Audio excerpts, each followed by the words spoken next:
Junichi Masuda strikes again, so let's see what's going on. Now, this information is actually coming from a Pokemon Ultra Sun and Ultra Moon fan meetup that was announced last month by the Japanese Pokemon Twitter. So, Pokemon Ultra Sun and Ultra Moon fan meeting held on May 12th and 13th, Pokemon Center Mega, as well as the Osaka Pokemon Center. Now, this isn't like too crazy, but what happened was when Junichi Masuda tweeted about it, it caught a couple people's attention just because of the wording and the translation about it. Everyone, we have kept you waiting. The event has been decided. Come on. Now, what people did was they interpreted this kept you waiting as, oh man, there's going to be a Pokemon announcement at this Pokemon Ultra Sun Ultra Moon fan meetup. Now, I wasn't really sold by that, and a lot of other people weren't either, but it did cause a little bit of a stir, because, okay, now we have Junichi Masuda out in the wild at a fan event, and there's also going to be like a Q&A session, and they're going to talk about the games and stuff, so maybe this is going to either go alongside a new Pokemon announcement, because what happens is, in May, we get a lot of information about new Pokemon games, so maybe we're going to have the direct announcement, maybe a trailer announcement, or some kind of tease about the Pokemon Switch game, or maybe even following up an announcement that would have happened on the 9th, 10th, 11th, or something like that. So there was a little bit of speculation buzzing around, and what ended up happening was what you expect. It's a Pokemon Ultra Sun and Ultra Moon fan meetup, but there was Nintendo Switch information inside. So this is just kind of him following up with that. Thank you everyone who came to the Pokemon Ultra Sun Ultra Moon fan meeting in Mega Tokyo. I was happy to see you all. Thanks. So there we go. Check out all those happy Pokemon fans. But again, this is kind of what caught people's attention because there was going to be a little bit of a Q&A session. They're going to talk with the fans. They're going to have a good time for the meeting. And then there was a lot of fan interaction as well. And then we have this one for the Osaka meeting for that Pokemon Center. Now, then we got a translation of the information that was going on, and mostly it just talked about Pokemon Ultra Sun and Ultra Moon. Fan meeting report of Pokemon Ultra Sun Ultra Moon. The development team talks about secret story that can be talked about since now a half year has passed since the release. It's actually translated from Japanese, so it's going to be a little jank on the grammar, but they are talking about the secret story. They're trying to pretty much push Pokemon Ultra Sun and Ultra Moon as a more deep game than people have given it credit for, so there was actually a lot of information about the new Pokemon games, but then this is the information that everyone wants to hear about. This is the information that everyone is looking for. Inside of all that, there was a little bit of a question. Do you have any plans of new work? And Masuda's response to this was talking about people who have a Nintendo Switch, but followed it up with, please buy those who do not have it. So Junichi Masuda finally acknowledging the Nintendo Switch Pokemon game by saying if you do not have a Nintendo Switch, you are going to want to buy one. Now, I want to know down below in the comments section, what do you guys think of this? Do you think this is just generic shilling? Hey, we got a guy representing Nintendo, making games for Nintendo under Game Freak. So because of that, of course, they're going to want sales of Nintendo Switch. And of course, because it's only going to be on the Nintendo Switch, that they want people to play their game. Or is this a bit more interesting? You know, there was hesitation that he can't say anything about the Nintendo Switch game right now. We are not ready to receive Nintendo Switch news because that's looking to be close to E3 or something else going on with that. But what he does have to say is you better get a Nintendo Switch. I want to interpret this in the most positive way, that this is one of the things where they've poured everything into it. They're also doing this fan meetup for Pokemon Ultra Sun and Ultra Moon, which wasn't received incredibly well. Like, I heard it went a lot better in, like, Japan. You know, they really ate up the game, but for the rest of the world, it didn't really have that much of an impact. And when you think about it, he knows that any statement he makes about a new Pokemon game or anything hinting at Pokemon on Nintendo Switch is going to travel around the world. So he was careful in what he said, and I think what he said is pretty brilliant. Buy a Nintendo Switch. You are going to want to play this amazing new Pokemon experience. So I'm looking at this with optimism, but again, I think it's amazing. I think the most important thing is acknowledgement. That there's nothing about the Nintendo Switch Pokemon game, so them saying it. We already have Junichi Masuda from one of the Game Informer interviews saying, hey, we're making it. So they're working on the game, they're saying get a Nintendo Switch, and him saying to buy one now is really promising for a 2018 launch for the Nintendo Switch Pokemon game. Now we just wait till E3 and we see what the actual announcement is behind it. So that's pretty much the information that we got about the Nintendo Switch, but I do want to go through the rest of this because I also feel that Pokemon Ultra Sun Ultra Moon needs a lot more respect. That it's actually an incredible game, that if Pokemon Sun and Moon was launched as Pokemon Ultra Sun Ultra Moon, you know, all the features, all the Pokemon, everything added in, I think the 7th generation would have gone over a lot better, even though getting kind of dragged through the story is even something that I have a problem with, but the depth behind the game, what the developers are trying to get across, is pretty important, so I do want to talk about that as well. Such as this. Omori said that Director WoW in development was constantly aware of the word Ultra in the title. I think that does mean a lot for the game. That's not just like, oh, this is just Gray version or Z version, Platinum, Emerald, just a regular follow-up. There's actually weight behind the words. There's actually weight behind the story, that this is the Ultra experience for the Alola region. Not just take it like Heart Gold, Soul Silver, Omega Green, Alpha Sapphire. There was supposed to be a lot more meaning behind this, so I think that's pretty cool. Mr. Masuda was in the position of being a producer above Mr. Omori, but at the game Mantine Surf, he said he actually planned it after listening to the Surfing Association. Just kind of showing that these game features, they had to have meaning, but they still were able to find a home even later into development. Like, hey, I came up with this cool idea. Do you think we can squeeze it in? Does it kind of work with the game? So it's still fitting a lot into the theme of Ultra for this Pokemon experience, but then also going into the composers. In addition, this work talked about the story behind not only the producers, but also composers who produced the legendary Pokemon background music of Necrozma Warfare. The theme of background music is unfinished, and it's said that it became the music of speed and volume unprecedented by superimposing bass drums to emphasize unfinished instability. It's also just kind of showing that you tell stories through all kinds of different ways, by keeping the theme Ultra throughout your development, by adding these new features, but then also the music. Everyone knows that a great game also has a great composition behind it, and it seems like even like the chaos that is shown in some of the music, it actually has a theme with this Ultra, with this, that Necrozma is unfinished at this time, that until you go into Ultra Necrozma, there's still going to be a lot of chaos to unfinished instability of the game as well as the legendary. Mr. Masuda's songs are the background music of Ultra Necrozma. This is the image of God.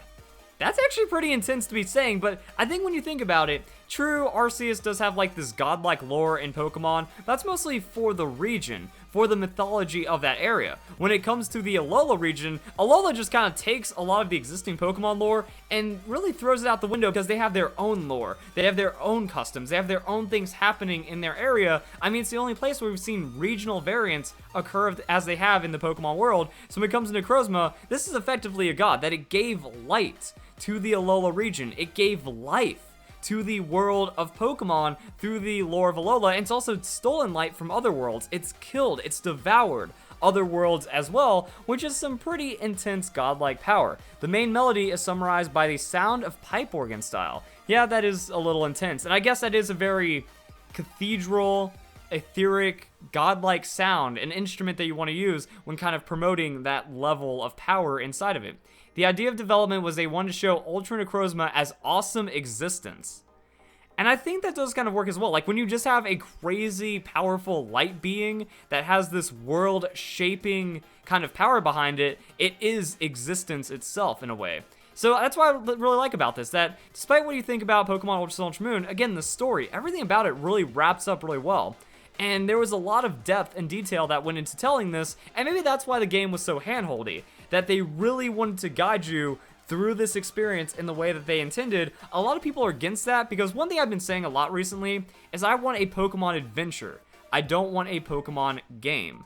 That when you play a Pokemon adventure, you have a lot more freedom. When you play a game, it's going to be on a rail, and you're not going to be able to experience this Pokemon world as you want to experience. But again, when you go into the depth of this, there's kind of reasons why. It wasn't just this insanely... There wasn't malice behind it. There wasn't a reason to hinder players. It's just that they wanted to show all the work that went in behind it. It was necessary for the scenario of the volume, which is more than twice the previous work, in order to enrich the process until the player met Ultra Necrozma, Mr. Wow says. I actually didn't notice that. Was it really that much louder? Just kind of be like, boom, emphasis. This is where it's happening.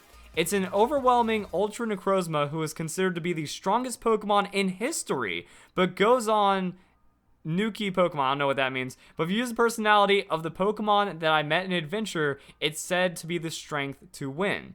So it's pretty much like, even though you're going up against something so powerful, the journey that you've taken is what makes you powerful enough to challenge this that you've gone up against. About design, about Mr. Wow, I want it to be a cool looking design Pokemon anyway. Finished as a combination of a Psychic type and Dragon type based on the concept of a dirty Pokemon is a cool Pokemon. Nevertheless, the parts of its body are not different from the Necrozma of Pokemon Sun and Moon, and it seems that Ultra Necrozma has made these parts by rearranging them. So yeah, you can see like on its chest, I mean, we all know about Ultra Necrozma, we know about the design, we know about Pokemon Ultra Sun, Ultra Moon, but I think that also shows that Psychic is very revealed. The Esper typing for the Pokemon Japanese culture as well as development culture is that Psychic is powerful, Dragon is powerful. You mix those two together, and then you get something really cool. So I guess that's why they tried to take that design and make it the typing that it was. That's supposed to have an impact when it lands. That, you know, in the real world, or at least in the Pokemon world, Psychic powers seem a little OP. Especially if you like watch the anime and stuff. Boom, telekinesis, you lose. That's all there is to it, and dragons are overwhelmingly powerful. So mixing that is supposed to have a lot of inherent impact behind it. Talk shifted to the topic of Rainbow Rocket, which can also be called a certain meaning of his work. Rainbow Rocket Team, 7 bosses of past series gathered. Originally, bosses were scheduled to appear as bosses of the Battle Agency. Ah, that's cool, but holograms alone cannot fully utilize their personality. I like this. This is where value comes into interviews like this, or at least giving out information. So it was that the Battle Agency was just supposed to be its own thing. They're like, nah, to fully represent this, we need Team Rainbow Rocket. They're setting a backstory that each hero has a legendary Pokemon because they're coming from a parallel world where there is no main player character or the main character is defeated. So I guess that was actually like supposed to be villain or something.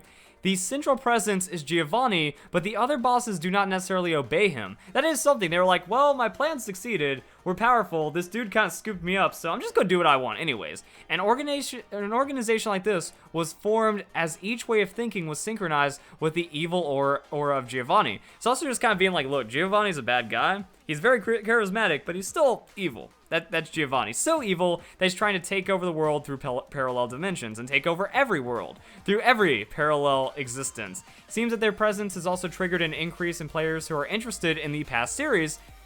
This actually might relate to the Pokemon Switch game, with rumors of the reboot going on and also just having Game Freak pay more attention to the older players for Nintendo Switch, I feel is going to be the most successful way of getting results out of Nintendo Switch, so the development team is extremely pleased about this. That's good. Be happy that our older fans are happy. Like, that's what I think is one of the biggest problems. That they make a very basic story, they guide our hands, they do all this weird rebooting for the 5th generation of Pokemon. No, you need to keep paying tribute. You need to keep these older Pokemon fans from the early days. You need to keep respecting the original fans because we're still here. We want to love Pokemon. We want to enjoy a crazy Pokemon experience. Don't make us feel like you have given up on us. So it's good to see that the reception of Rainbow Rocket has pleased the developers for the future of Pokemon games. I love that. That's awesome. Next, the corner where the speaker answers the questions submitted by visitors beforehand started. So, how was the idea of Z crystals born? Because Mega Pokemon has a limited amount of Pokemon. I put Z so that any Pokemon can play an active part in it. That makes sense, but it's also kind of annoying when you think about it, because a lot of people weren't really that much of a fans of Z moves. I think it was too many features too quick. That maybe if they did it for the 8th generation or on the Pokemon Switch, that'd be a different way of integrating it, but going Mega Z, it's like they just kind of outcasted everything from Mega. That the Mega Evolution Pokedex entries in the 7th generation are dark, horrific, and painful. Sounds like Game Freak actually hates the idea of Mega Evolution now, and they're really shoving that down our face. And it seems like one of those reasons for them not liking it is because it's too exclusive. Only the Pokemon that they want to have Megas are able to have Mega, therefore it outcasts a lot of Pokemon as well as a lot of the player base if their favorite Pokemon aren't receiving a Mega in some kind of way. So at least with this, everyone is able to get a boost of power, but unfortunately that means even the strong Pokemon already get a stronger boost of power. And then from there, the questions just start getting personal and interesting. Mr. Masuda announced that I married the other day. I don't know if that's translation because I didn't hear anything about it, but did Junichi Masuda like randomly get married now? Does that mean that Pokemon Switch is done if he has time to actually like have a wedding and stuff? Did he go to a marriage or something? As a question of good memories. So he was asked, hey, what are good memories in life? And he said, I got married. The meeting place was warmly applauded. So I'm guessing that happened. Cool. Good. And then at the end, this is really jumbled from the translation, but seems like, you know, play deeper, understand the game even more. Zero Aura will be coming, and we will be waiting for it as it'll be appearing in this year's movie, concluding the event. So pretty much saying, keep your eyes on Zero Aura. Pokemon Ultra Sun, Ultra Moon is pretty in-depth. Thank you for showing up to the event, and there's a lot of things that you should really be looking to explore when it comes to Pokemon Sun and Moon, Ultra Sun, Ultra Moon, 7th generation, and then a little bit of a tease for the Pokemon Switch game. So I think that was a pretty solid interview, some stuff to draw from. Maybe even giving me a little bit of ammunition, or not ammunition, just something to work with for future videos, like this idea behind the Z moves, and then kind of casting out Mega Evolution, a couple things about Rainbow Rocket and how the development went behind the games. I think there's some good stuff going on right here. So hope you guys enjoy the video. Hope you all have a nice day. Thank you very much for watching.